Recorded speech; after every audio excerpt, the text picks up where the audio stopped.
अच्छा, ये तो सबसे पहले हम देखते हैं कि ये जितना हमने काम किया है इसको लाइव कैसे करेंगे। अभी ये जो हमारा ये जो हमने कोड लिखा हुआ है, ये टोटली ये जो है ना, एक क्लास है ना, डेवलपमेंट साइड का कोड है, ये प्रोडक्शन वाला कोड नहीं है। यानी जब भी हमारी एप्लीकेशन को हमने लाइव करना है ना, तो इसी तरह से वहां पे एनपीएम स्टार्ट वगैरह कुछ नहीं होना। वहां पे तो हमारा एक टू द पॉइंट एक बिल्ड जनरेट होना है। बिल्ड समझ लें कि जितना हमने यहाँ पे सोर्स में कोड लिखा है ना, इधर उधर जितना भी हमने जेएसएक्स की फॉर्म में कोड लिखा है, ये सारा का सारा कन्वर्ट होना है प्लेन जावास्क्रिप्ट में। जैसे हमारे पास हो रहा है, जब हमारा कोड हम आउटपुट देख रहे हैं तो एक बंडल की फाइल क्रिएट होती है और वो उसमें सारी की सारी हमारी वनीला जावास्क्रिप्ट है और वो सारी एग्जीक्यूट होकर हमें क्या दे रही है, आउटपुट दे रही है। लेकिन अगर मुझे इस प्रोजेक्ट को लाइव करना है ना, तो मुझे वनीला जावास्क्रिप्ट की फाइल नहीं वो मिल रही। मतलब ये हमारे कोड से जो वनीला जावास्क्रिप्ट की फाइल क्रिएट हो रही है ना, वो डायनामिकली क्रिएट हो रही है और साथ हमें उधर शो हो रही है और इधर हमारे पास कहीं पे मेरी शो हो रही है कि कहाँ पे वो पड़ी हुई है। तो वो जो ये जो हमारा डेवलपमेंट साइड का कोड है, इससे प्रोडक्शन रेडी, यानी प्रोडक्शन रेडी से मेरी मुराद है कि ऐसा कोड जो कि सर्वर पे हमने लाइव करना है, जो हमने जाके सी पैनल पे होस्ट करना है, जहाँ पे होस्ट करना है, वो वाला कोड जनरेट करने के लिए हमारे पास एक, पहले तो मैं एक बार प्रोजेक्ट को स्टॉप कर देता हूँ और यहाँ पे हम चलते हैं ना, यहाँ पे पैकेज डॉट जेसन में, तो हमारे पास डिफरेंट डिफरेंट स्क्रिप्ट थी। सबसे पहले हम स्क्रिप्ट अभी तक कौन सी यूज कर रहे थे, स्टार्ट। इससे निचले वाली स्क्रिप्ट कौन सी है, बिल्ड। अगर मुझे इसको रन करना है, NPM run build, NPM build नहीं मैं नहीं लिखूंगा क्योंकि रन तभी स्किप किया जा सकता है अगर जो वो बिल्ड का नाम, जो स्क्रिप्ट का नाम स्टार्ट है। तो यहाँ पे लिखूँ एनपीएम रन बिल्ड। इससे क्या होगा, मेरा प्रोजेक्ट यहाँ पे ना एक बिल्ड का फोल्डर जनरेट होगा, उसमें मेरे सारे कोड से ना, इस सारे समझ लें कि रिएक्ट के कोड से एक प्लेन कोड जनरेट हो जाएगा, जेएसएक्स वाला कोड जनरेट हो जाएगा, सॉरी प्लेन जावास्क्रिप्ट वाला, वनीला जावास्क्रिप्ट वाला कोड, और उस कोड को मैं होस्ट कर सकता हूँ।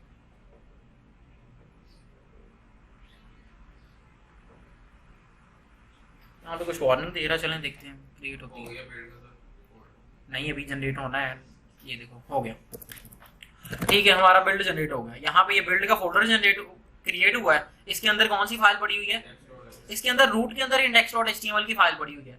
अब मुझे किसको लाइव करना है, जब मुझे लाइव करना है तो मुझे कौन सा फोल्डर लाइव करना है, ये इंडेक्स डॉट, इसमें देखें assets.manifest.json और स्टैटिक के अंदर जाएंगे तो यहाँ पे जावास्क्रिप्ट के अंदर ये जो दो फाइलें क्रिएट हुई हैं, इसके अंदर वही वनीला जावास्क्रिप्ट का कोड जनरेट हो गया। हमारे रिएक्ट के कोड से क्या चीज जनरेट हो गई है, ये सारा कोड जनरेट हो गया। अब इस प्रोजेक्ट को मुझे क्या करना है, लेट्स सपोज यहाँ पे सीएसएस का भी कोड सारा का सारा इधर आ गया। ठीक है, उसके अलावा क्या हो रहा है, ये स्टैटिक। अच्छा, अब मुझे जिस मुझे कोड को लाइव करना है वो किस फोल्डर में पड़ा हुआ है, बिल्ड में। तो यहाँ से मैं अपनी डायरेक्टरी चेंज करता हूँ, CD build, change directory to build. अब मैं बिल्ड वाले फोल्डर में हूँ। अब मैं किस में हूँ, अब मैं यहाँ पे dir लिखकर एंटर करता हूँ तो मुझे बता रहा है कि हाँ जी इस डायरेक्टरी में एक स्टैटिक का फोल्डर पड़ा हुआ है, ये पड़ा हुआ है। मतलब समझ आ गई कि मैं कौन से फोल्डर में हूँ, बिल्ड वाले फोल्डर में हूँ। अब इस बिल्ड वाले फोल्डर के अंदर मैंने कौन सी कमांड एग्जीक्यूट की, सर्च की कमांड के जरिए अब ये बिल्ड वाला फोल्डर हमारा जो है वो सर्च पे जो है ना, अब मुझे वही सेम सिनेरियो कि पूछ रहा है कि इसी प्रोजेक्ट को लाइव करना है जो ऐप के अंदर बिल्ड का फोल्डर है, इसके अंदर जो कोड पड़ा है उसे ही सर्च पे लाइव करना है। मैंने कहा एंटर। उसके बाद उसने पूछा डोमेन कौन सी रखनी है, तो मैंने लेट्स सपोज रख दी एडिफाई, हमारा बैच कौन सा है, बैच 11।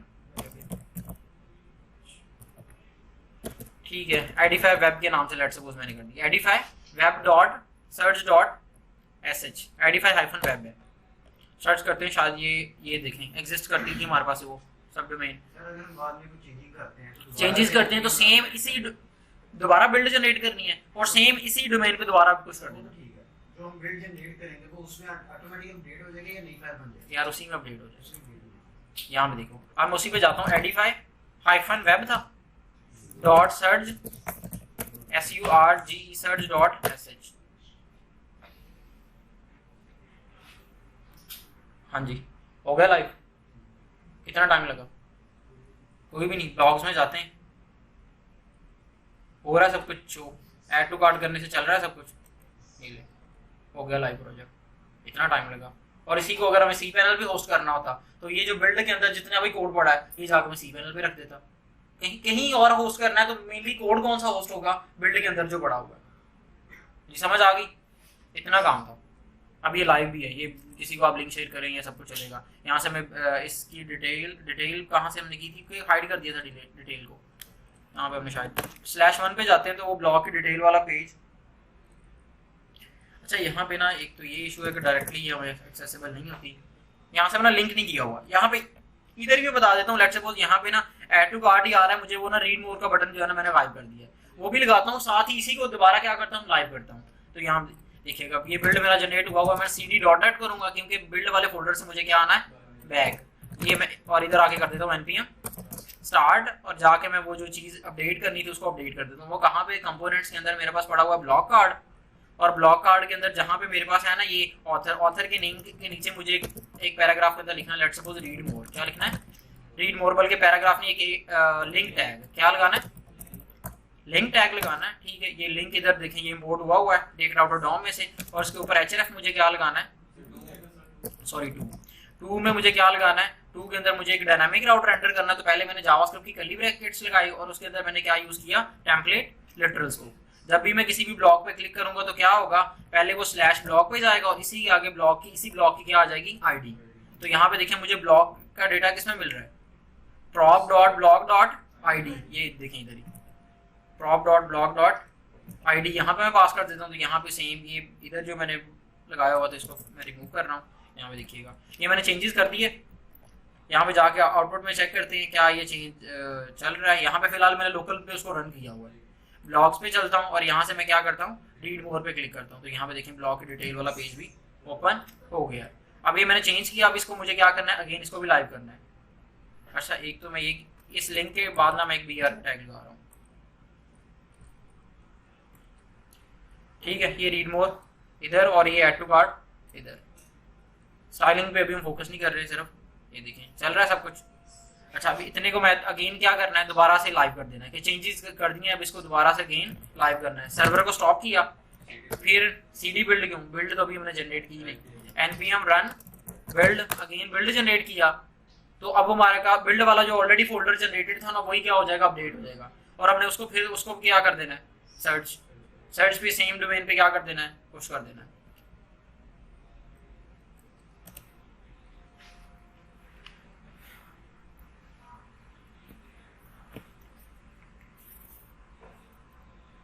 हो गया बिल्ड, cd बिल्ड, आगे surg सर्च, और आगे सेम डोमेन हमने एंटर कर देनी है। पहले वाली डोमेन का नाम क्या था, edify-web.search.sh।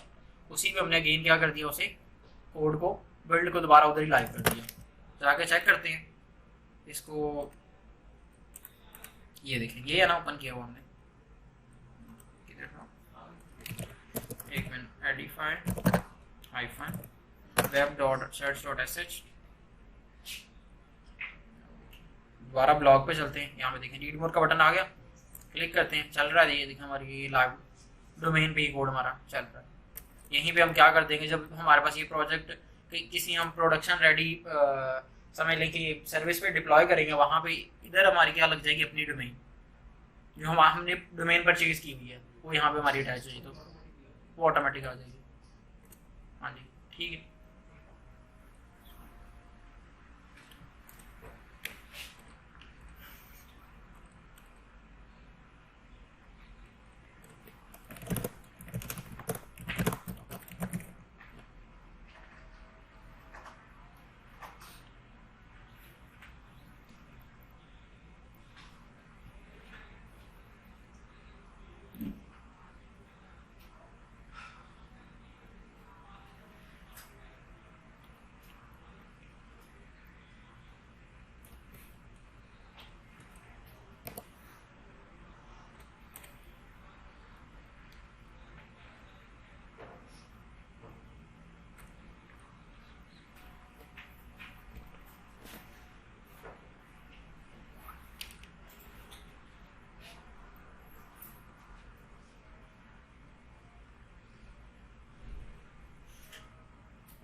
तो इतना समझ आ गया प्रोजेक्ट को लाइव कैसे करना है। यहाँ पे मैंने बता दिया कहाँ पे, सर्च पे। किसी और सर्विस पे भी आपको लाइव करना होगा, बिल्ड आपको सेम उधर भी जनरेट करना है। बस वो बिल्ड के अंदर जो फाइलें आ रही हैं वो उधर आपने होस्ट कर देनी है, किसी और जो सर्विस को आप यूज़ कर रहे हैं। तो जा रहे हैं, ओके पता नहीं 7 वाली क्लास में होगा। अच्छा नेक्स्ट, अब कार्ड को भी हमने इसको भी समझ लिया था, ये भी काम हो रहा है हमारा। अच्छा अब एक चीज़ जो हमें मेनली डिस्कस करनी है वो ये है कि अभी ये जो हम बना रहे हैं, जो भी काम कर रहे हैं, ये ओनली हमारे पास क्या बन रहा है, फ्रंट एंड। क्या बन रहा है, इसमें बैक एंड कहीं मिसाल के तौर पे ये जो ब्लॉग है ये भी मैंने स्टैटिक रखे हुए हैं, वहाँ पे डेटा बेस की फाइल बना के उसके अंदर ये रखे हुए हैं, कहीं पे ये डेटाबेस में स्टोर। अगर हमारे पास हमारा फ्रंट एंड का कोड डिलीट हुआ, इट मीन्स सब कुछ डिलीट हो गया, ब्लॉग भी गए, सब कुछ किया। लेकिन ऐसे नहीं होता डेटाबेस में। अगर मुझे लेट्स सपोज कोई और ब्लॉग अपलोड करना है, अभी जो जितना हमने कोड कर लिया हुआ है इसमें मुझे क्या करना है, एक और ब्लॉग अपलोड करना, तो क्या करूंगा, वापस से वो डेटाबेस वाली फाइल में जाऊंगा मैनुअल, उधर एक और वो ऑब्जेक्ट है उसे कॉपी पेस्ट करूंगा और उसमें जो जो भी मुझे ब्लॉग लिखना है उसके अंदर लिखूंगा, ठीक है। और वैसे भी वो जो इन्वायरमेंट है वो क्या है, वो थोड़ा सा कोड वाला इन्वायरमेंट है, जो नॉर्मल पर्सन है उसे समझ नहीं है, जिसे मतलब कोडिंग का थोड़ी बहुत नॉलेज है, वही इसमें क्या कर सकता है, इसमें ब्लॉग राइट कर सकता है।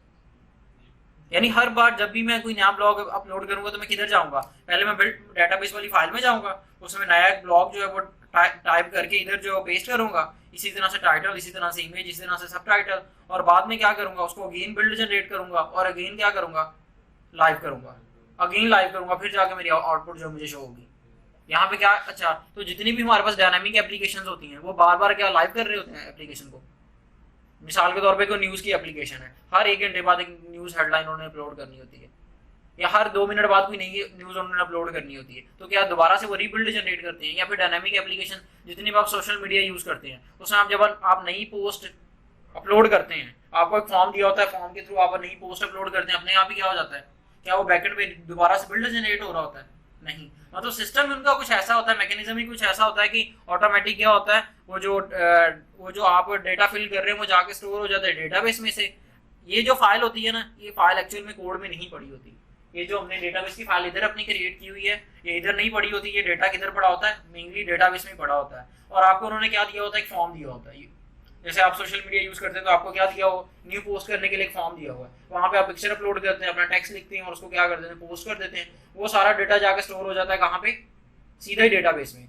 और जो उन्होंने फ्रंट एंड पे कॉल किया हुआ है वो किसको कॉल किया हुआ है, इस तरह से फाइल को नहीं कॉल किया होता बल्कि उस डेटाबेस को कॉल किया होता है। अब उस डेटाबेस में चाहे 1 ब्लॉग हो चाहे 1000 ब्लॉग हो, सोर्स कौन सा है, डेटाबेस, तो उसमें जितने भी ब्लॉग्स पड़े होंगे वो किधर आ जाएंगे, फ्रंट एंड पे आ जाएंगे। समझ आ रही है कि ये जो मुझे इतने ब्लॉग शो हो रहे हैं कहाँ से शो हो रहे हैं, क्योंकि फाइल में इतने पड़े हैं, अगर फाइल में ज्यादा होंगे तो ज्यादा आ जाएंगे, ठीक है। तो इसी तरह से समझ लें वो फाइल हमारी अलग से पड़ी होगी हमारी डेटाबेस, तो अलग से उसमें जितना डेटा पड़ा होगा फ्रंट एंड पे क्या हो जाएगा, उतना ही शो हो जाएगा। तो इट मीन्स हमें बाद में क्या करना पड़ेगा, अगर एक नया ब्लॉग अपलोड करना है तो एक डेटाबेस में एक न्यू एंट्री हमने करनी है, बस फ्रंट एंड में क्या हो जाएगा, ऑटोमेटिक वो शो हो जाएगा, क्योंकि हमारे पास वो बाकी वो लूप शूप हर चीज बाकी सारा काम हुआ है। समझ गए। तो एक्चुअल में हम अभी तक जितनी हम एप्लीकेशन बना रहे थे ये ओनली था फ्रंट एंड, यानी इसमें बैक एंड इन्वॉल्व नहीं था, यानी डेटाबेस हमारी जो है वो अभी डायनामिक नहीं है, वो स्टैटिक हमने फाइल रखी हुई है। तो यहाँ पे अपनी एप्लीकेशन को फुल स्टैक बनाने के लिए ना हमें क्या करना पड़ेगा, लेकिन रिएक्ट में ओनली फ्रंट एंड बनता है, रिएक्ट में क्या बनता है, ओनली फ्रंट एंड बनता है, रिएक्ट में बैक एंड नहीं बनता। अब बैक एंड हमने किसमें सीखा है, नोड और एक्सप्रेस में क्या बना सकते हैं, बैक एंड बना सकते हैं, जिसमें हम एपीआईज बनाते हैं जिनके थ्रू हम डेटा जो पोस्ट भी करवा सकते हैं और जो वो गेट भी कर सकते हैं, ठीक है। तो वो नोड का बैकएंड हम अलग से बना सकते हैं और रिएक्ट का फ्रंट एंड अलग से, यानी हमारी कितनी एप्लीकेशन हो जाएंगी, 2, एक अलग पोर्ट पे रन हो रही होगी और एक अलग पोर्ट पे, और दोनों को आपस में हम किसके थ्रू कनेक्ट कर सकते हैं, बाय यूजिंग एपीआईज। एपीआईज हम बनाएंगे नोड में, लेकिन कॉल कहाँ पे करेंगे, रिएक्ट में। तो अलग से इस तरह से हमारी मन की कंप्लीट एक एप्लीकेशन बनेगी, लेकिन मन में एप्लीकेशन इस तरह से बनती है लेकिन अब नहीं बन रही। अब हम क्या करते हैं, एक सिंगल ही फ्रेमवर्क यूज करते हैं, जैसे हमारे पास नेक्स्ट.js है, हमारे पास रिमिक्स है, हमारे पास गेट्सबाय है, और भी बहुत सारे हैं, लेकिन सबसे जो टॉप है मोस्ट पॉपुलर चल रहा है वो हमारे पास है नेक्स्ट.js। मतलब नेक्स्ट.js की तरह और भी हमारे पास फ्रेमवर्क है जिनमें हम रिएक्ट का फ्रंट एंड और नोड का बैक एंड इन दोनों को मिला के क्या बना सकते हैं, एक अपनी एक एप्लीकेशन फुल स्टैक एप्लीकेशन बना सकते हैं, ठीक है। और भी बहुत सारे फ्रेमवर्क्स हैं, लेकिन सबसे टॉप पे अभी जा रहा है हमारे पास नेक्स्ट.js।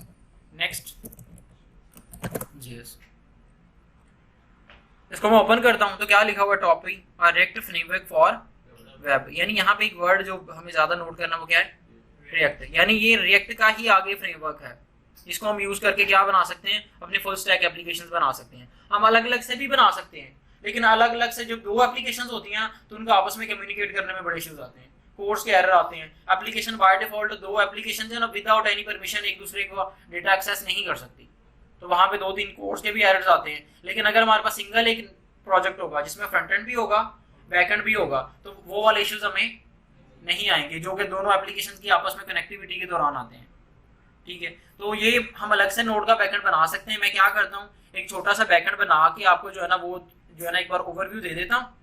ठीक है, ये काम किस तरह से होगा, लेकिन मेनली हम आएंगे बाद में किस पे, नेक्स्ट.जेएस पे।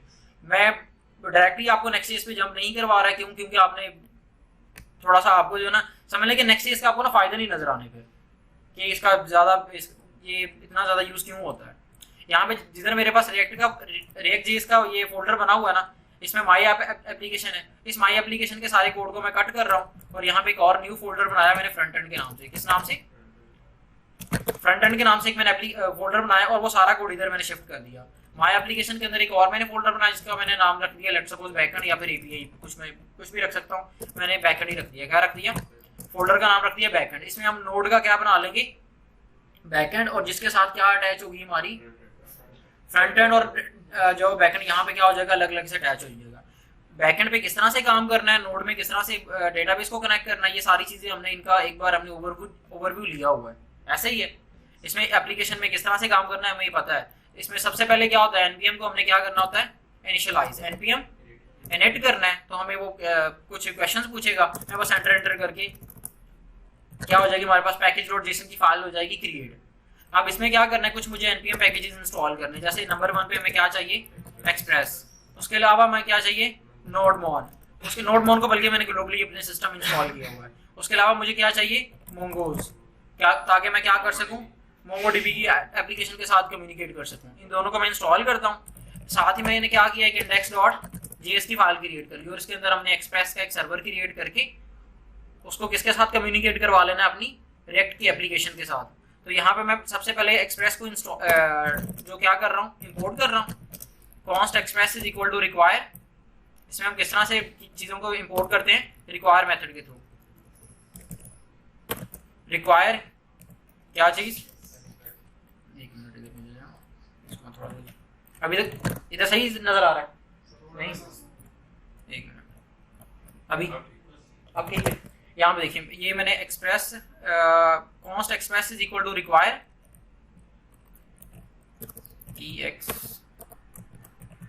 एक्सप्रेस को इंपोर्ट कर लिया। उसके थ्रू इसके थ्रू हमने क्या करनी है कि एप्लीकेशन की इंस्टेंट क्रिएट करनी है। Const app is equal to express को क्या कर देना है, कॉल, तो इसके थ्रू हमारी एप्लीकेशन रन हो जाएगी। इस एप्लीकेशन को किसी पोर्ट के ऊपर रन करवाना है तो ऐप डॉट लिसन का मेथड है, ऐप डॉट लिसन हमारा, क्योंकि फ्रंट एंड बाय डिफॉल्ट किस पोर्ट पे चल रहा है 3000, तो इधर मैं 3000 नहीं लिखूंगा क्योंकि बाय डिफॉल्ट उसकी पोर्ट मैं चेंज नहीं करना चाहता। तो यहाँ पे मैंने लेट सपोज रख दी 4500, ये मैंने पोर्ट रख दी, कुछ भी रख सकते हैं, मैंने 4500। और अगर ये एप्लीकेशन रन होने लग जाएगी तो एक मैंने कॉल बैक फंक्शन पास किया, ये हमने सारी चीजें डिस्कस की हुई हैं। और उसमें मैंने क्या प्रिंट कर दिया, सर्वर इज कुछ भी, ठीक है, सर्वर इज रनिंग मैंने। उसके बाद मैंने डेटाबेस को कनेक्ट करना है क्योंकि डेटाबेस भी साथ इन्वॉल्व है, तो साथ इसके लिए मैंने क्या है, mongoose is equal to require mongoose को मैंने इंपोर्ट कर लिया। डेटाबेस को कनेक्ट करना है तो यहाँ पे मैंने क्या किया, डेटाबेस की कनेक्शन का वो जो कोड लिख देता हूँ, मोंगोज डॉट सॉरी एक फंक्शन बनाता हूँ, एक एसिंक्रोनियस में फंक्शन बना रहा हूँ, ठीक है, जिसका मैंने नाम रख दिया लेट सपोज डीबी कनेक्ट। क्या रख दिया, डीबी कनेक्ट के नाम से फंक्शन बनाया और इस फंक्शन को मैंने रखा क्या, एसिंक्रोनियस।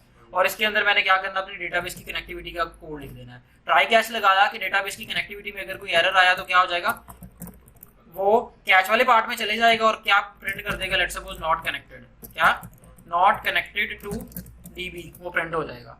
अगर जो डेटाबेस कनेक्ट किस तरह से होगी, इस तरह से मोंगोज डॉट कनेक्ट का मेथड होता है, हमने ये सारी चीजें डिस्कस की और इसके अंदर हम क्या करते हैं, अपनी मोंगोडीबी का यूआरएल पास कर देते हैं, कनेक्शन स्ट्रिंग पास कर देते हैं। वो क्या होती है, मोंगो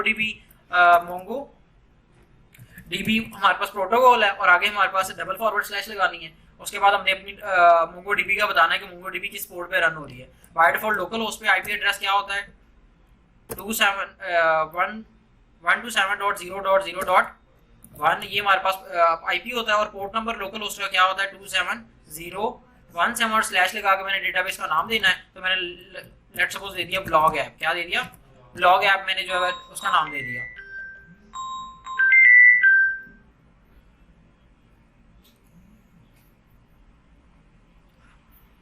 और यहाँ पे मैंने क्या लगाया, अवेट, क्योंकि डेटाबेस की कनेक्टिविटी में कोई इशू भी आ सकता है। और यहाँ इस लाइन से नीचे मैंने क्या लिख दिया, console dot log let's suppose connected, क्या प्रिंट कर दिया, कनेक्टेड टू डीबी प्रिंट कर दिया। समझ आ रही है? ये जितना हमने कोड लिखा है सारी चीजें आपको जो है ना पहले ही हमने डिस्कस की हुई हैं। कनेक्टेड टू डीबी आ जाएगा। और इस फंक्शन को नीचे मैंने क्या कर देना है, कॉल, इधर ही मैंने इस फंक्शन को कॉल कर दिया, इससे हमारी डेटाबेस क्या हो जाएगी, कनेक्ट हो जाएगी।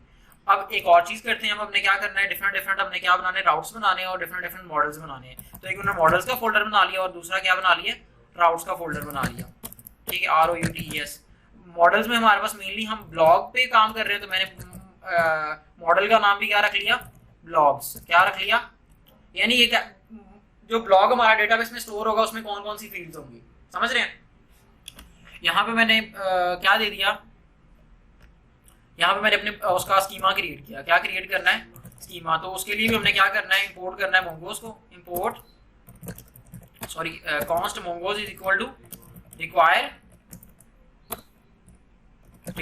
मोंगोज को इंपोर्ट किया। और यहाँ पे हमने क्या किया, अपना ब्लॉग का स्कीमा क्रिएट किया। ब्लॉग का स्कीमा कि ब्लॉग के स्कीमा, ब्लॉग जब एक डेटाबेस में स्टोर होगा तो उसमें कौन कौन सी फील्ड्स होंगी।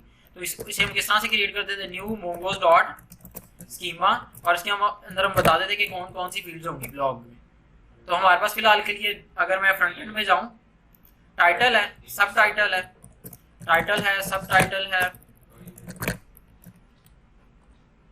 सब टाइटल है, और हमारे पास फिलहाल के लिए क्या है, एक इमेज है। इस तरह से IMG है, जो भी हमने फ्रंट एंड में नेम रखे हुए एग्जैक्टली हम वही यूज कर लेंगे। और यहाँ पे एक और चीज हम करें, अच्छा यहाँ पे मैं कर दूंगा टाइम स्टैम्प्स को क्या कर दूंगा, ट्रू, ताकि क्रिएटेड एंड अपडेटेड डेट क्या आ जाए, ऑटोमेटिक आ जाए। ये भी चीज मैंने डिस्कस की हुई है, आप लोगों के साथ बताया हुआ है ना। और यहाँ पे ये जो मेरा स्कीमा क्रिएट हुआ, इससे मैंने क्या करना है, एक मॉडल क्रिएट करके यहाँ से क्या कर देना है, एक्सपोर्ट। तो module dot exports is equal to, मुझे क्या कर देना है, ब्लॉग एक मॉडल क्या करना है, यहाँ पे स्कीमा से क्या क्रिएट करना है, मॉडल क्रिएट करना है, मोंगोज डॉट मॉडल। ठीक है, फर्स्ट में हमने उस मॉडल का नाम दिया, लेट्स सपोज मैं कहता हूँ ब्लॉग्स के नाम से क्या क्रिएट होगा, आगे कलेक्शन क्रिएट होगा, यानी मॉडल क्रिएट होगा। और सेकंड में हमने क्या देना है, उसका स्कीमा पास करना है। तो वही स्कीमा वाला वेरिएबल मैंने इधर पास कर दिया, ये वाला, समझ रहे हैं, ये वाला वेरिएबल का नेम मैंने इधर पास कर दिया। तो इससे हमारा क्या हो जाएगा, ब्लॉग का स्कीमा क्रिएट हो जाएगा। और यहाँ से वो एक्सपोर्ट भी मैंने कर दिया। अब मुझे ये कहाँ पे चाहिए, राउट्स में चाहिए। इधर भी मैंने एक ब्लॉग्स के नाम से फाइल बनाई, ठीक है, क्योंकि ब्लॉग्स के सारे इसमें राउट्स आएंगे। blogs.js, यहाँ पे राउटिंग क्रिएट करने के लिए मैंने क्या क्रिएट किया, यहाँ पे मैंने इंपोर्ट किया राउटर को। किसको, const router is equal to require express का राउटर हमने, क्योंकि यहाँ पे रिक्वेस्ट क्या होनी है, राउट होनी है। मेनली हमारी रिक्वेस्ट कहाँ पे आनी है, index.js पे। ये हमने सारी चीजें डिस्कस की हुई। यहाँ से किधर हमारी रिक्वेस्ट ले जानी है, राउट्स, उसी राउट्स वाली फाइल की तरफ जिसको हमने जिसकी तरफ हमने index.js से फॉरवर्ड की है रिक्वेस्ट। यहाँ पे हमने ये जो एक्सप्रेस डॉट राउटर जो हमने जो इंपोर्ट कर लिया। अब ये जो राउटर है लास्ट पे, सो ये मुझे क्या कर देना, इसको भी module dot exports is equal to router. और इस राउटर को मुझे किधर इंपोर्ट कर लेना है, अपनी index.js में। और यहाँ पे मैंने app.use के थ्रू एक मिडलवेयर पास करना है कि अगर कोई भी रिक्वेस्ट किससे स्टार्ट हो रही है, स्लैश ब्लॉग से स्टार्ट हो रही है, तो उसे किधर फॉरवर्ड कर देना है, उसे इस फाइल के इस राउटर की तरफ फॉरवर्ड कर देना है। तो यहाँ पे मैं इसको रिक्वायर कर लेता हूँ। रिक्वायर क्या चीज, इसी फोल्डर के साथ फोल्डर पड़ा, तो डॉट स्लैश लगाया, राउट्स और ब्लॉग्स वाली फाइल। तो वहां से जो चीज हमें वो जो राउटर एक्सपोर्ट हो रहा है उसको क्या कर लेगा, ऑटोमेटिक इन रिक्वेस्ट को क्या कर लेगा, रिसीव कर लेगा। अब हम यहाँ पे बताएंगे कि अगर राउटर के अंदर गेट का मेथड हुआ तो आपने क्या सेंड कर देना है। अगर राउटर के अंदर गेट का मेथड हुआ और जो हमारे पास वो जो उसका राउट है वो स्लैश ही हुआ, एंड उसका पाथ नेम स्लैश ही हुआ, तो आपने क्या कर देना है, यहाँ पे रिक्वेस्ट और रिस्पॉन्स, और आपने रिस्पॉन्स में सेंड कर देना है, क्या सेंड कर देना है, ब्लॉग्स। क्या सेंड कर देना है, ब्लॉग्स। और अगर मेथड हमारे पास क्या हुआ, सेम राउट हुआ लेकिन मेथड क्या हुआ, गेट की बजाय क्या हुआ, पोस्ट हुआ, तो आपने क्या कर देना है, एक रिस्पॉन्स में सेंड करवा देना है, ब्लॉग क्रिएटिंग एपीआई, इस तरह कुछ भी, ब्लॉग क्रिएटिंग, ये एपीआई होगी जो कि ब्लॉग को क्रिएट करेगी। इतना जो हमने काम कर लिया इसको करते हैं टेस्ट। ये सारा हमने सिस्टम, और उसके बाद हमने यहाँ पे ना नोड मोन के थ्रू इस एप्लीकेशन को रन करवाना है, तो हमने पैकेज डॉट जेसन में जाके क्या ऐड की, एक स्क्रिप्ट ऐड की पहले से जो एडिट थी, उसी को मैं कर रहा हूँ यहाँ पे इस यूज टेस्ट की बजाय यहाँ पे मैंने क्या लिख दिया स्टार्ट, और यहाँ पे मैंने स्क्रिप्ट करेगी क्या, नोड मोन के थ्रू हमारे इंडेक्स डॉट जेएस की फाइल को क्या कर देगी, रन कर देगी। इसको मैं कर लेता हूँ npm स्टार्ट कर लेते हैं, तो हमारा जो है वो देखिए सर्वर भी रन हो गया, डेटाबेस भी कनेक्ट हो गई, ठीक है, राउटिंग भी सारी की सारी। मैंने एक राउट क्रिएट किया है, कौन सा, ब्लॉग्स, मेरी कौन सी पोर्ट नंबर पे एप्लीकेशन रन हो रही है, 4500। यहाँ से मैं गया लोकल होस्ट 4500 पे, और आगे मेरा राउट कौन सा मैंने डिफाइन किया हुआ है /blogs, और आगे उस फाइल के अंदर क्या है / देखिए मतलब है तो सही ना, वो स्लैश में एक्सक्लूड कर सकता हूँ, यानी उस एक क्लास है वो कंपलसरी नहीं है, वो एक बात की बात है, लेकिन उधर मैंने स्लैश लिखा हुआ है क्लास है, एंटर कर दिया तो ये क्या आ गया ब्लॉग्स, क्योंकि मैंने इसे किस रिक्वेस्ट के थ्रू हिट किया है, गेट। ब्राउजर में कौन सी रिक्वेस्ट चल रही होती है, गेट। अगर ये क्या होती पोस्ट, लेकिन पोस्ट हम कहाँ से कर सकते हैं, इसके थ्रू पोस्ट रिक्वेस्ट कहाँ से कर सकते हैं, सिर्फ और सिर्फ पोस्टमैन के थ्रू। एक एपीआई को हम पोस्ट रिक्वेस्ट अगर करनी है, उसको टेस्ट करना है एपीआई को किसके थ्रू, पोस्ट रिक्वेस्ट के थ्रू, तो हमारे पास कौन सा टूल है, पोस्टमैन है। इसी यूआरएल को मैंने कॉपी किया, ये स्लैश में एग्जाम्पल भी कर दूं तो फिर भी वही आ रहा है ब्लॉग्स। इस यूआरएल को मैंने कॉपी किया और यहाँ पे पोस्टमैन एप्लीकेशन ये हमने आप लोगों ने इंस्टॉल की थी, ठीक है। पोस्टमैन में कर लेना, छोटी सी एप्लीकेशन, इसमें कुछ भी नहीं करना, सिर्फ एप्लीकेशन है छोटी सी, नेक्स्ट करके इंस्टॉल हो जानी है, कोई लॉजिक नहीं है इसमें है भी। अच्छा, यहाँ पे ये जो यूआरएल था वही मैं उधर से कॉपी किया, लेकिन यहाँ से मेथड क्या सेलेक्ट किया। अगर मैं गेट ही करता हूँ गेट, तो मुझे क्या रिस्पॉन्स में मिलेगा, ब्लॉग्स। अगर मैं मेथड क्या करता हूँ, पोस्ट और निचले वाली एपीआई हिट होनी चाहिए, सेंड करता हूँ तो यहाँ पे क्या ब्लॉग क्रिएटिंग, लेकिन इससे क्या ब्लॉग क्रिएट है, ये गेट हो रहे हैं, हमें नहीं हो रहे क्योंकि डेटाबेस को तो हम कॉल ही नहीं कर रहे, ठीक है। यहाँ पे ब्लॉग क्रिएट होंगे किस तरह से, डेटाबेस हमारे बन गई है, क्रिएट भी होगी, सब कुछ हो गया है। यहाँ पे जब मैं और यहाँ पे मैं क्या करता हूँ, मॉडल भी हमने क्रिएट कर लिया है। सबसे पहले तो मैं यहाँ पे मॉडल जो अपना इंपोर्ट कर लेता हूँ ब्लॉग्स वाला। एक मैंने वेरिएबल बनाया ब्लॉग्स मॉडल के नाम से, किस नाम से, मॉडल के नाम से, और इसके अंदर मैंने वो मॉडल अपना क्या कर लिया, इंपोर्ट कर लिया। इस फोल्डर से बाहर हमारे पास कौन सा फोल्डर है, मॉडल्स का फोल्डर है, उसके अंदर ब्लॉग्स के नाम से फोल्डर पड़ा हुआ है, फाइल पड़ी हुई है, उसके उससे जो भी एक्सपोर्ट हो रहा है वो मैंने यहाँ पे किसमें इंपोर्ट कर लिया, ब्लॉग्स मॉडल में। जब मेथड हमारा गेट होगा तो मैं क्या करूंगा, और इस फंक्शन को मुझे क्या बनाना है, ए सिंक्रोनियस, क्योंकि इन्होंने क्या करना है, आगे डेटाबेस को कॉल करना है। और यहाँ पे मैं क्या लगा रहा हूँ, ट्राई कैच भी लगा रहा हूँ, ताकि कोई एरर आए तो वो भी हमारे पास एनालाइज हो सके, क्योंकि डेटाबेस को कॉल कर रहे हैं, कोई भी एरर आ सकता है, डेटाबेस का सर्वर बंद हो, कुछ भी हो सकता है। तो यहाँ पे ट्राई कैच हमने लगा दिया। ट्राई कैच इधर मैंने क्या किया, इधर मैंने ब्लॉग्स के मॉडल को कॉल किया, अवेट ब्लॉग्स मॉडल, जो डेटा ब्लॉग्स के मॉडल में पड़ा हुआ वो गेट करे ना। ब्लॉग्स मॉडल डॉट मेथड का क्या है उसका, फाइंड, कि जितना ब्लॉग्स के मॉडल में डेटाबेस में डेटा पड़ा हुआ वो क्या हो जाए, फाइंड हो जाए। और वो किस वेरिएबल में, यहाँ पे मैंने डेटा के नाम से वेरिएबल बनाया, उसमें क्या कर लिया मैंने, स्टोर। और आगे रिस्पॉन्स में मुझे इसे ही क्या कर देना है, सेंड, किसे, इस डेटा वाले वेरिएबल को जिसमें मैंने डेटा आकर स्टोर किया है। तो यहाँ पे मैंने क्या किया, रिस्पॉन्स डॉट सेंड में तो एक टेक्स्ट मैसेज सेंड हम करते हैं। अगर जेसन डेटा सेंड करना हो तो हम क्या यूज करते हैं, रिस्पॉन्स डॉट जेसन। और जेसन में मुझे क्या किया, मैंने ब्लॉग्स के नाम से एक की बना के उसमें क्या पास कर दिया, एक डेटा। ब्लॉग्स के नाम से की बना के उसमें क्या पास कर दिया, ये डेटा। यानी जब मुझे रिस्पॉन्स मिलेगा तो मुझे रिस्पॉन्स में क्या मिलेगा, एक ऑब्जेक्ट के अंदर एक की होगी, किस नाम से, ब्लॉग्स के नाम से की होगी, जिसके अंदर मुझे मिलेगा क्या, डेटा। समझ रहे, इस तरह से हमें डेटा मिलेगा। अच्छा, ये कोई एरर आ गया, क्या एरर है, क्या इशू क्या है, एक मिनट।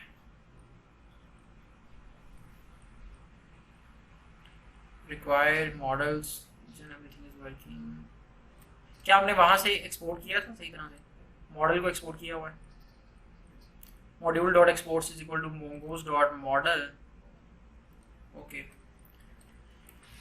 एप्लीकेशन को एक बार मैं स्टॉप करता हूँ, ठीक है, और दोबारा से npm क्या कर लेते हैं, स्टार्ट। सारी चीज़ें एक बार बंद कर देते हैं और देखते हैं कहाँ पे एरर आ रहा है।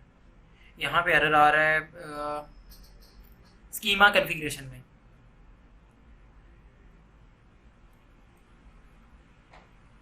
throws an invalid schema configuration. Backticks is not a type of title. अच्छा याद आ गई, समझ आ गई। यहाँ पे देखें, जहाँ पे हमने स्कीमा क्रिएट करना था ना, यहाँ पे उनकी हमने डेटा टाइप्स बतानी थी, समझ रहे हैं। यहाँ पे हमने टाइटल बताना था कि टाइटल किस टाइप का होगा, स्ट्रिंग। उसके अलावा हमारे पास ये जो सब टाइटल क्या होगा, ये भी स्ट्रिंग होगा। इमेज का यूआरएल भी क्या होगा, स्ट्रिंग ही होगा। इमेज का यूआरएल स्टोर करना है ना, तो क्या होगा, वो भी स्ट्रिंग ही होगा। तो देखें वो इशू क्या होगा, रिजॉल्व। जाके इसको टेस्ट करते हैं। यहाँ पे मेथड में गेट के थ्रू इधर से हिट कर सकता हूँ। तो यहाँ पे जैसे ही मैंने हिट किया तो मुझे क्या मिल गए, वही ब्लॉक्स जो लास्ट टाइम हमने क्या किए थे, क्रिएट किए थे। लेकिन अब इसका स्कीमा क्या हो गया, चेंज हो गया है। तो मैं डेटाबेस में जाके ये जो पहले वाले जो भी है ना डेटा, इसको क्या कर देता हूँ, रिमूव। यहाँ से हम लोकल होस्ट वाले डेटाबेस में है ना, तो बाय डिफॉल्ट ये लोकल होस्ट वाला डेटाबेस वाला यूआरएल एंटर्ड है।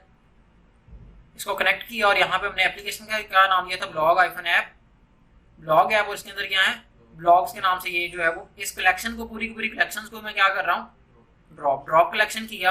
यहाँ पे कह रहा है ब्लॉग ही टाइप कर रही है, मैंने ब्लॉग टाइप किया और यहाँ से क्या कर दिया, ड्रॉप कलेक्शन। तो मेरी कलेक्शन हो गई ड्रॉप डेटाबेस को। अब इसको करते हैं एंटर, तो मुझे क्या मिल रहा है, एम्प्टी अरे मिल रही है, यानी कोई भी ब्लॉग डेटाबेस में नहीं पड़ा हुआ। एक और नया ब्लॉग क्रिएट करना है। तो अब हमने सारा काम कर लिया है, बस इधर क्या करना है मुझे, जहाँ पे हमारे पास ये मेथड गेट है उसमें हम ये कर रहे हैं। इसी तरह से इसी कोड को मैं कॉपी करता हूँ और मैं कहाँ पे रख लेता हूँ, मेथड पोस्ट में भी इसी कोड को मैंने पेस्ट कर दिया। लेकिन यहाँ पे फाइंड नहीं होगा, बल्कि क्या होगा, क्रिएट होगा। मेथड क्या होगा, यहाँ पे ब्लॉग मॉडल के अंदर हम क्या करेंगे, क्रिएट करेंगे। इधर इस भी फंक्शन को मैं क्या बना रहा हूँ, एसिंक्रोनियस।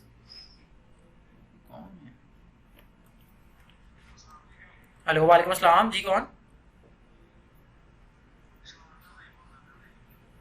जी भाई।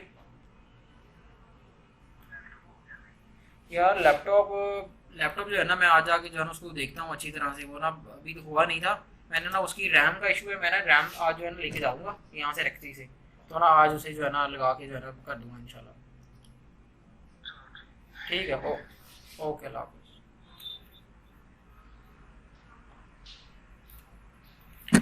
अच्छा, यहाँ पे हमने मेथड किया, मेथड पोस्ट ही है और आगे हमने ब्लॉक को फाइंड नहीं करना बल्कि इसके अंदर क्रिएट करना है। मतलब मेनली हमारा मैटर कर रहा है क्या, ये वाला मेथड। यहाँ पे तो चाहे मैं गेट भी कर सकता था, ठीक है ना। ये लास्ट टाइम हमने इसके ऊपर भी बात की थी। यहाँ पे आगे मेथड मैंने क्या किया, क्रिएट किया। लेकिन क्रिएट किस डेटा के थ्रू ये करेगा, जो मैं बॉडी में भेजूंगा। कहाँ पे, रिक्वेस्ट की बॉडी में मैं क्या करूंगा, रिक्वेस्ट डॉट बॉडी। जहां से हम रिक्वेस्ट सेंड कर रहे हैं ना, यहाँ से मैंने रिक्वेस्ट सेंड कर रहा हूँ। तो यहाँ पे हमारे पास बॉडी है, क्या है, ऑथराइजेशन है, हेडर है, पैरम्स है। एक हमारे पास पार्ट है क्या, बॉडी, जिसके अंदर मैं जितना मर्जी चाहूँ डेटा सेंड कर सकता हूँ। यहाँ से बॉडी में मैं डेटा सेंड करूंगा जेसन फॉर्म में, क्योंकि डेटाबेस में जब डेटा स्टोर कर रहे हैं तो किस फॉर्म में स्टोर हो रहा है, जेसन। तो यहाँ से भी मैं किस फॉर्म में सेंड करूंगा। तो यहाँ से मैंने बॉडी सेलेक्ट किया, बॉडी में से यहाँ पे फॉर्म डेटा है, फॉर्म इनकोडेड है, बाइनरी है, ये ग्राफक्यूएल का डेटा है। यहाँ से मैंने सेलेक्ट किया कि जी एक रॉ डेटा है जिसकी टाइप क्या है, टेक्स्ट नहीं है बल्कि क्या है, जेसन है। और जेसन में मैं डेटा सेंड करूंगा। जेसन में उस डेटा में क्या है, टाइटल है। मैंने क्या क्या सेंड करना है, टाइटल,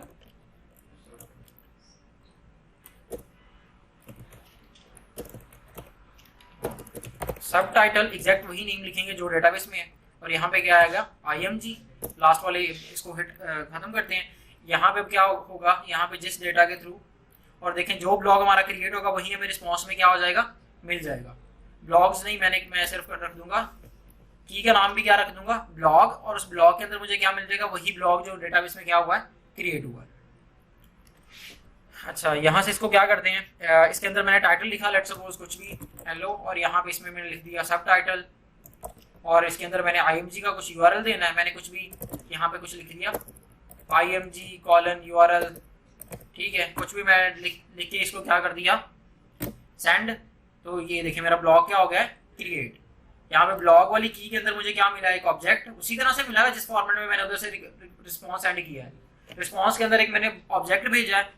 रिस्पॉन्स की मैंने टाइप सेलेक्ट की कि जेसन की फॉर्म में रिस्पॉन्स सेंड करना। क्या सेंड करना, एक ऑब्जेक्ट सेंड करना जिसके अंदर एक की होगी, किस नाम से, ब्लॉग के नाम से की होगी। उसके अंदर वही डेटा जो है सेंड कर देना जो डेटाबेस में क्या हुआ है, स्टोर हुआ है।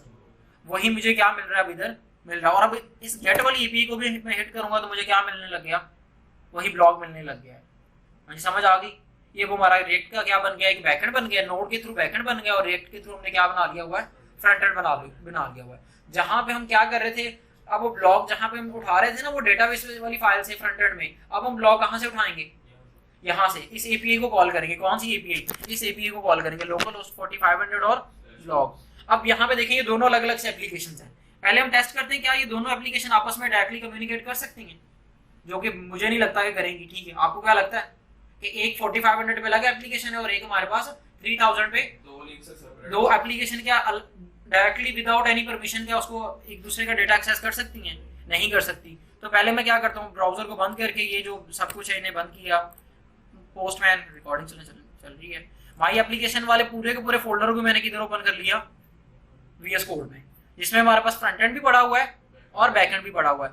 दोनों को मैं इधर स्टार्ट कर दूंगा एट द सेम टाइम। मैं क्या कर दूंगा, फ्रंट एंड को भी स्टार्ट कर दूंगा इधर और बैक एंड को भी स्टार्ट कर दूंगा। npm अभी देखें, अभी मैं कौन से फोल्डर में हूँ, माई ऐप, और माई ऐप के अंदर कोई कुछ भी नहीं है। npm स्टार्ट के नाम से कोई भी चीज हमारे पास एग्जिस्ट नहीं करती। तो पहले मैं क्या कर दूंगा, cd फ्रंट एंड cd। अब फ्रंट एंड में हमारे पास रिएक्ट का कोड पड़ा हुआ है, तो रिएक्ट के कोड को मैंने क्या कर दिया npm, यानी रिएक्ट की एप्लीकेशन क्या हो जाएगी, स्टार्ट हो जाएगी। उसके बाद मुझे क्या करना है, बैकएंड को भी स्टार्ट करना है। तो यहीं पे मैंने इस टर्मिनल को क्या किया, स्प्लिट, और इसमें मैंने किस फोल्डर में जाना है, cd बैकएंड, cd नहीं एक मिनट, यहाँ पे फ्रंट एंड वाला स्टार्ट हो रहा है, इधर ओपन हो गया। अच्छा पहले डॉट डॉट डॉट, क्योंकि मैं अभी किस में हूँ, फ्रंट एंड में हूँ, तो cd डबल डॉट लगा के मैं बैक आ गया, और यहाँ से किधर गए, cd बैकएंड। ठीक है, और इसको हमने क्या कर दिया, इसको भी npm स्टार्ट। तो इधर हमारा बैकएंड स्टार्ट हो गया और इधर हमारे लेफ्ट साइड पे क्या चल रहा है, हमारा फ्रंट एंड स्टार्ट हो गया। तो यहाँ पे कहीं पे ना हमने डबल इक्वल टू यूज किया है, फ्रंट एंड में कहीं पे ना हमने डबल इक्वल टू यूज किया है। यहाँ पे मैं जाके सर्च करता हूँ डबल इक्वल, अच्छा यहाँ मैं क्या लगा देता हूँ, वो कहता है रिटर्न, यहाँ पे ट्रिपल इक्वल टू लगा देते हैं। क्या लगा दिया, ट्रिपल इक्वल टू, तो इशू जो है ना रिजॉल्व हो जाएगा, क्योंकि वो डेटा टाइप यहाँ पे, हाँ जी ठीक हो गया। ये देखिए अब हमारी डेटाबेस भी कनेक्ट होगी और हमारा फ्रंट एंड भी चलने लग गया। अब जो हमारी डेटाबेस वाली फाइल है किधर, फ्रंट एंड में, जो डेटाबेस वाली फाइल है, ये डेटा जो है ना, ये जो इधर ही पड़ा हुआ है ना, ये इधर से डेटा एक्सेस नहीं करेगी। ये डेटाबेस वाली फाइल जो है वो डेटा इधर से एक्सेस नहीं करेगी, ये डेटा यहाँ से नहीं मिलेगा, ये किधर से मिलेगा, इसको डेटाबेस में से। जो तो यहाँ पे हम फिर क्या करेंगे, डेटाबेस को कॉल करेंगे, क्या करेंगे, डेटाबेस को कॉल करेंगे, और वो हमें क्या दे देगी, सारे के सारे ब्लॉग्स। अच्छा अभी के लिए ये जो मैंने ब्लॉग्स के नाम से ना पूरी की पूरी अरे है जिसे उधर इंपोर्ट किया हुआ है, लेकिन यहाँ पे अब इस अरे को मैं खत्म करके क्या बनाऊंगा, एक फंक्शन। क्या बनाऊंगा, एक फंक्शन बनाऊंगा। ठीक है, किस नाम से, ब्लॉग्स के नाम से एक फंक्शन बनाऊंगा, जो कि क्या करेगा, डेटाबेस को कॉल करके वहां से डेटा निकालेगा और बाद में उसको क्या कर देगा, रिटर्न कर देगा। तो जहां पे मैं इस ब्लॉग्स वाले या फिर गेट ब्लॉग्स के नाम से, किस नाम से, गेट ब्लॉग्स के नाम से क्या मैंने बनाया, फंक्शन, और इस फंक्शन को मैं उधर यूज करूंगा जहां पे मुझे ब्लॉग्स चाहिए होंगे। ठीक है, नीचे एरर आ रहे हैं लेकिन उसको छोड़ दें, क्योंकि उधर हमारी एप्लीकेशन में वो यूज हो रहे हैं, बाद में उसे देख लेते हैं। पहले देखते हैं कि अच्छा चलो एक बार मैं पेजेस में जाके कौन सी है, ब्लॉग्स के नाम से फोल्डर है, यहाँ पे क्या चीज इंपोर्ट हो रही है, डेटाबेस में से ब्लॉग वाला फोल्डर इंपोर्ट हो रहा है, और यहाँ पे क्या हो रहा है, वो कॉल हो रहा है। इस इतने कोड को मैं थोड़ी देर के लिए क्या कर रहा हूँ, कमेंट, यहाँ पे देखें। और यहाँ पे जहाँ पे ये ब्लॉग्स के नाम से, ब्लॉग के नाम से भी कुछ भी नहीं है, किस नाम से, गेट ब्लॉग के नाम से डेटाबेस में है। डेटाबेस में किस नाम से पड़ा हुआ है, गेट ब्लॉग्स के नाम से फंक्शन है, तो गेट ब्लॉग के नाम से मैंने फंक्शन को इंपोर्ट कर लिया। यहाँ पे अभी किस चीज का एरर आ रहा है, ब्लॉग्स, वेयर इज इट। अब यहाँ पे मुझे लगता है वो सिंगल ब्लॉग में भी है, ब्लॉग की डिटेल में भी ये यूज हो रहा है। फाइंड ब्लॉग कहाँ पे, हाँ डेटाबेस के अंदर ब्लॉग्स के नाम से, जो डेटाबेस के अंदर यहाँ पे ब्लॉग, हाँ अच्छा फाइंड ब्लॉग बाय, ये जो चीज कोड लिखा हुआ है इसको भी मैंने क्या कर दिया, रिटर्न फिलहाल के लिए बस कर दिया ट्रू बस। ठीक है, तो वो भी एरर क्या हो जाएगा, क्या हो गया, वार्निंग आ रही है, लेकिन बाद में देखते हैं। गेट ब्लॉग के नाम से कह रहा है वो आपने इंपोर्ट किया हुआ लेकिन यूज नहीं कर लेते हैं। अच्छा इसको मैं क्या कर रहा हूँ, नीचे मिनिमाइज, और जहां पे ये जो गेट ब्लॉग है यहाँ पे मैं क्या करूंगा, डेटाबेस को कॉल करूंगा। तो यहाँ पे फंक्शन को क्या बनाना पड़ेगा, किस फंक्शन को क्या बनाना पड़ेगा, एसिंक्रोनियस। और उसके बाद जब मैं डेटाबेस को कॉल करूंगा तो यहाँ पे मैं क्या लगाऊंगा, ट्राई कैच लगाऊंगा क्योंकि डेटाबेस को कॉल करने में कोई एरर, मतलब एक्चुअल में बैकएंड में कॉल कर रहा हूँ, बैकएंड आगे मेरे डेटाबेस को कॉल कर रहा है। मैं किसको कॉल करूंगा, मैं इस यूआरएल को कॉल करूंगा, लोकल होस्ट 4500//blogs। मैं इस यूआरएल, अब ये जो यूआरएल है ये किसका है, हमारे बैकएंड का है। आगे बैकएंड किसको कॉल कर रहा है, डेटाबेस को। अब हमने ये जो हमारे पास कनेक्शन स्ट्रिंग है, ये एपीआई, इसके थ्रू हमने इस एपीआई को कहाँ पे कॉल करना है, यहाँ पे। एपीआई को कॉल करने के लिए मैंने मेथड बताया सब, हमारे पास जावास्क्रिप्ट का कौन सा मेथड होता है जिसके थ्रू हम एपीआई को कॉल करते हैं, फेच। फेच के अंदर मैंने क्या पास कर दिया, ये यूआरएल। अच्छा, अब इस यूआरएल के थ्रू जो भी हमारे पास डेटा आएगा उसको हमने क्या कर देना है, जो भी रिस्पॉन्स आएगा उसको किस में कन्वर्ट कर लेना है। देखें, जो भी रिक्वेस्ट जो हमारे पास आता है ना रिस्पॉन्स, वो हमारे पास रिस्पॉन्स का मैंने लास्ट टाइम बताया था, ऊप के कॉन्सेप्ट के थ्रू मैंने बताया था कि एक क्लास होती है, क्या होती है रिस्पॉन्स की, उसके थ्रू हमने उस क्लास को किस में कन्वर्ट करना होता है, जेसन में। तो हम क्या करेंगे, यहाँ पे रिस्पॉन्स को किस में कन्वर्ट करेंगे, जो भी रिस्पॉन्स आया उसको रिस्पॉन्स को किस में कन्वर्ट करेंगे, जेसन में। और जेसन में कन्वर्जन में भी क्या लगेगा, टाइम। तो यहाँ पे मैंने क्या लगाया, अवेट। और जो भी रिस्पॉन्स आएगा उसको मैंने क्या कर दिया, कंसोल में प्रिंट करवा दिया, console.log। रिस्पॉन्स जो आया उसे मैंने क्या कर दिया, कंसोल में प्रिंट करवा दिया। अच्छा, अब ये फंक्शन कहीं से कॉल नहीं हो रहा अभी तक। मैं फिलहाल के लिए क्या कर रहा हूँ, इसी फाइल में इसको कॉल कर देता हूँ। फिलहाल के लिए क्या कर रहा हूँ, मैं इसी फाइल में इधर इसको क्या कर रहा हूँ, कॉल कर रहा हूँ। गेट ब्लॉक्स को इधर ही मैं क्या कर देता हूँ, कॉल कर देता हूँ। चलो, अच्छा ये देखें, अब जितना भी हमारे पास ये जो कोड है ना, रिएक्ट में जितना भी कोड है, ये किधर कंपाइल हो रहा होता है, क्लाइंट साइड पे। यानी ये जो मैंने कंसोल किया मुझे इधर नहीं नजर आने वाला, कहाँ पे नजर आएगा, ब्राउजर में, लोकल होस्ट 3000 में। इधर इंस्पेक्ट करूंगा मैं, और यहाँ पे जाके क्या करते हैं, उसको चेक करते हैं, कंसोल में जाते हैं, और यहाँ पे क्या आ गया, यहाँ पे क्या आ गया, एक्सेस, यानी एरर, मतलब एक्सेस डिनाई होगी। एक्सेस टू द फेच कह रहा है, जब आप फेच कर रहे हैं ना किसी एपीआई को, लोकल होस्ट 4500 को /log को, तो वो क्या होगा, कहाँ से आप कहाँ से उसको कॉल कर रहे हैं, लोकल होस्ट 3000 से।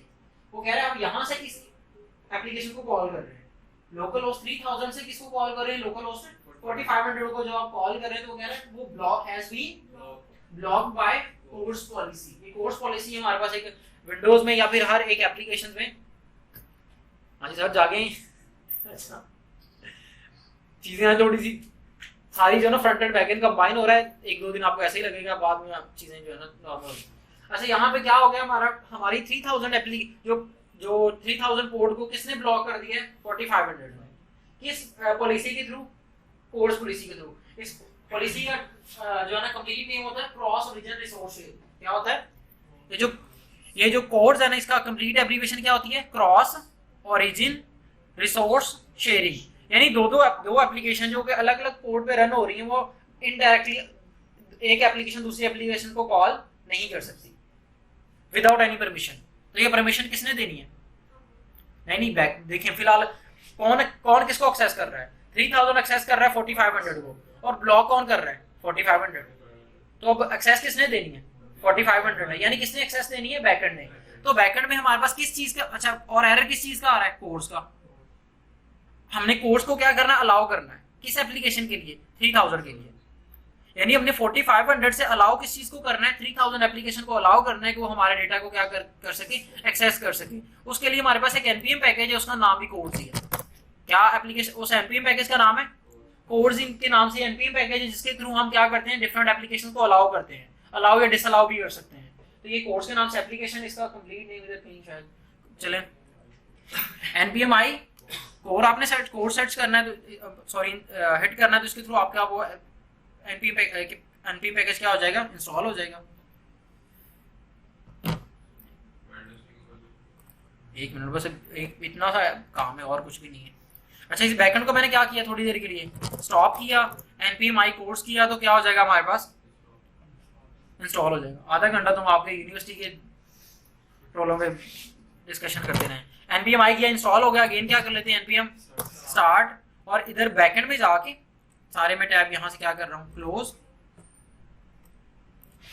और यहाँ पे हम गए बैकएंड में, और बैकएंड में जाके हमने index.js में आके यहाँ पे उस npm पैकेज को जो हमने इंस्टॉल किया उसको क्या करना है, import. const course is equal to require course। तो किस वेरिएबल में स्टोर हो गया, कोर्स के नाम से वेरिएबल बना। और इधर हमने क्या करना है, app डॉट हमने इसको अलाउ कर, इसको यूज करने के लिए ना, कोड्स को अलाउ या डिसअलाउ करवाने के लिए हम क्या यहाँ पे करते हैं ऐप डॉट यूज, और आगे हमने इस कोड्स वाले फंक्शन को क्या कर देना है, कॉल। यानी हमारी एप्लीकेशन कोड्स वाले जो एलिमेंट है ना उसको क्या कर सकती है, अलाउ या डिसअलाउ कर सकती है। इसके अंदर हम सारी उसकी कॉन्फ़िगरेशन देते हैं, ओरिजिन हम बताते हैं कि कौन सा ओरिजिन अलाउ है, कौन सा ओरिजिन डिसअलाउ है, कौन सी पोर्ट अलाउ है, कौन सा राउट अलाउ है, ये सारी चीजें। लेकिन अगर इसके अंदर मैं कुछ भी ना पास करूँ, कोड्स की ब्रैकेट में मैंने कुछ भी नहीं पास किया, तो हर चीज अलाउ होगी। हमारी बैकएंड के जितने भी राउट हैं वो किसी भी एप्लीकेशन के थ्रू एक्सेस हो सकते हैं, वो 3000 पे चल रही हो, 3001 पे चल रही हो, कहीं पे भी चल रही हो, यानी कोई भी एप्लीकेशन अब हमारे इस बैकएंड को एक्सेस कर सकती है। फिलहाल के लिए मैं हर चीज को अलाउ कर दिया। वापस चलते हैं फ्रंट एंड में, जाकर फ्रंट एंड में देखते हैं इशू रिजॉल्व हुआ या नहीं हुआ। यानी वे फ्रंट एंड में तो कोई इशू ही नहीं था, कहां से था, बैकएंड में, और बैकएंड में मैंने तो अलाउ कर दिया, हर चीज को अलाउ कर दिया। अब जाके देखते हैं इधर कहां पे अपनी इधर इसको रिफ्रेश करते हैं, तो देखिए एरर हो गया, खत्म, और हमें बैकएंड से डेटाबेस में से क्या मिल गया, रिस्पॉन्स मिल गया। क्या वही डेटा मिल रहा है जो डेटाबेस में स्टोर था, यहाँ पे देखिए वही डेटा हमें क्या मिल हुआ है, यहाँ पे मिल गया है। यहाँ पे डेटाबेस में वो टाइटल और सब टाइटल ही स्टोर हुए थे। ये क्या इशू है, चलें इसको देख लेते हैं। ये मेनली देखते हैं कि डेटा हमें मिल रहा है, और इसी डेटा को मुझे क्या करना है, डेटाबेस वाली फाइल में यहाँ से क्या करवा देना है, फ्रंट एंड में जो डेटाबेस वाली फाइल है यहाँ से हमें क्या करवा देना, जो ब्लॉग्स मिले उसको क्या करवा देना है, रिटर्न। रिस्पॉन्स के अंदर हमारे पास क्या है, एक ऑब्जेक्ट है जिसके अंदर ब्लॉग्स के नाम से है, मुझे एक अरे रिटर्न करनी, क्या रिटर्न करनी है, अरे। तो मैं इसके रिस्पॉन्स डॉट जो ब्लॉग्स है उनको रिटर्न करूंगा, ऐसा ही है। रिस्पॉन्स के अंदर जो ब्लॉग्स आ रहे हैं उनको क्या कर दूंगा, यहाँ से रिटर्न रिस्पॉन्स डॉट ब्लॉग्स। अब जहां पे हम इसको कॉल कर रहे हैं, कौन से पेज में कॉल कर रहे हैं, मेनली ब्लॉग वाले पेज में हम क्या कर रहे हैं, इस गेट ब्लॉग्स वाले फंक्शन को कॉल कर रहे हैं। यहाँ पे मैंने उसी तरह से वेरिएबल बनाया, ब्लॉग्स के नाम से वेरिएबल बना के यहाँ पे किसको कॉल कर दिया, मैंने गेट ब्लॉग्स वाले इसको कॉल कर दिया। ठीक है, जब ये फंक्शन कॉल होगा तो ये आगे डेटाबेस को कॉल कर रहा है, तो यहाँ पे भी क्या लगाएंगे, अवेट, और इस फंक्शन को भी क्या बनाएंगे, एसिंक्रोनियस। और ये ब्लॉग्स वाला वेरिएबल नीचे क्या हो रहा है, इधर कॉल हो रहा है, इधर ये देखें ब्लॉग्स, इधर क्या हो रहे हैं, आगे कॉल होके ये किसको रेंडर कर रहा है, आगे मतलब हमारी एप्लीकेशन में रेंडरिंग हो रही है। अब देखिए, अब यहाँ पे कह रहा है कि वो get blogs imported as get blogs was not found. अच्छा, वो इसको हमने एक्सपोर्ट नहीं किया हुआ। यहाँ से डेटाबेस में से हमने क्या करना है, इस फंक्शन को साथ क्या कर देना है, गेट ब्लॉग्स वाले फंक्शन को क्या कर देना है, यहाँ से एक्सपोर्ट भी कर देना है। एक्सपोर्ट यहाँ इसी नाम से पहले मैं यहाँ पे क्या लिख देता हूँ, एक्सपोर्ट, यानी एक्सपोर्ट भी हमने कर दिया गेट ब्लॉग्स वाले फंक्शन को। अब इधर जाके देखते हैं ब्लॉग वाले पेज पे, तो यहाँ पे उसने क्या दिया, ब्लॉग्स। यहाँ पे जो कोड चल रहा था उसको मैं कमेंट करता हूँ और यहाँ पे कंसोल करता हूँ कि क्या मिल रहे हैं हमें blogs. Console dot log blogs,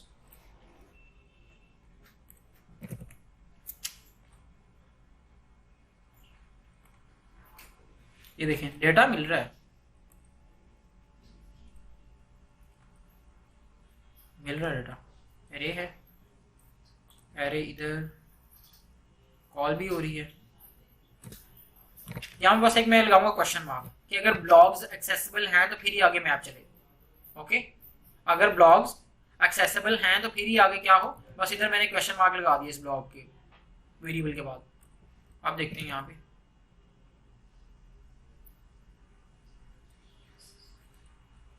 each list in should have a unique की, तो यहाँ पे हमने एक बस की पास कर देनी है।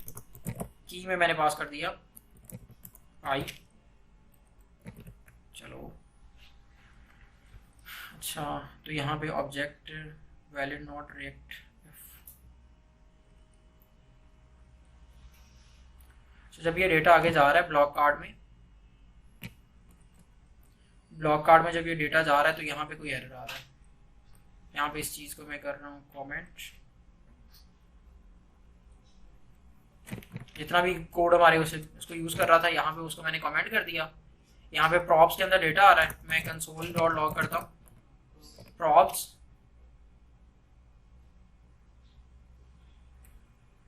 अच्छा एक और यहाँ पे क्या इशू आ रहा है, यूज कॉन्टेक्स्ट वगैरह, कॉन्टेक्स्ट ये क्या आ रहा है, डिड यू वांट। अच्छा, यहाँ से मैं कुछ ABC रिटर्न कर देता हूँ, ब्लॉक कार्ड वो कह रहा है पार्सिंग एडजेसेंट JSX एलिमेंट्स। यहाँ पे एक अच्छा यहाँ पे एक जो है ना डिव रह गई थी जिसे हमने कमेंट करना था। अब हो गया कॉल। यहाँ पे देखें अब डेटा में प्रॉप्स के अंदर हमें क्या मिला है, इसको इधर जाके रिफ्रेश करते हैं और यहाँ पे देखें हमें ब्लॉक कार्ड के अंदर से कुछ भी चीज़ इंपोर्ट नहीं कॉल नहीं हुई। एक मिनट, इधर तो सब कुछ डेटा आ रहा है। मैं इसको सारे को कमेंट करता हूँ, जो ब्लॉक कार्ड इधर इंपोर्ट हो रहा है उसे भी मैं कमेंट कर देता हूँ। चीज़ों को ना सिंपल बना लेते हैं थोड़ी देर के लिए, बाद में इसको जो है ना सिर्फ API को हम कॉल ही कर रहे हैं। एसिंक्रोनियस अवेट गेट ब्लॉक के नाम से फंक्शन को मैंने एसिंक्रोनियस यहाँ से रिटर्न भी किया हुआ है। अगर कोई एरर आ जाता है तो एरर तो भी आ नहीं रहा, ये क्या चीज़ का इशू आ रहा है। Data is assigned but never used.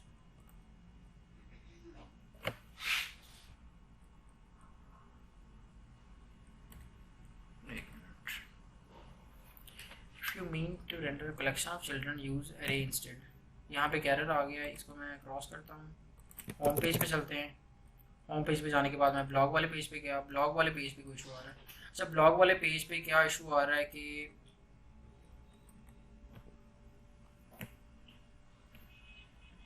इस कोड को जो मैंने कमेंट किया वो थोड़ी देर के लिए साइड पे रख रहा हूँ और यहाँ पे मैं लिख रहा हूँ कुछ भी H1 ब्लॉक कार्ड। क्या लिख दिया? ब्लॉक कार्ड बस लिख दिया।